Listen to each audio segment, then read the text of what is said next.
যতক্ষণ পর্যন্ত একজন ইমানদার দুনিয়ার জমিনের মধ্যে থাকবে, ইন্নাল্লাযীনা আমানু, ও নবী আমার, ওই ইমানদার যতক্ষণ পর্যন্ত দুনিয়ার জমিনের মধ্যে থাকবে, আমি আল্লাহ আসমান বানাইলাম, আমি আল্লাহ জমিন বানাইলাম, পাহাড় বানাইলাম, সূর্য বানাইলাম, চাঁদ বানাইলাম।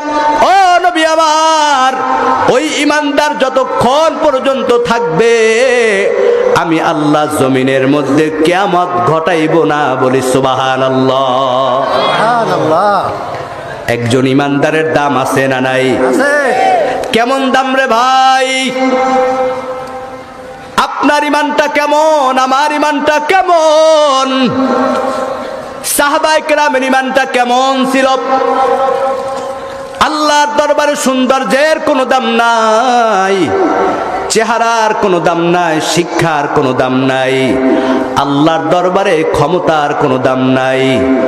আল্লাহর দরবারে ওই ব্যক্তির দাম যার মধ্যে ঈমান থাকবে, ওয়া আমিনুস সলিহাত, আর যার মধ্যে নেক আমল থাকবে।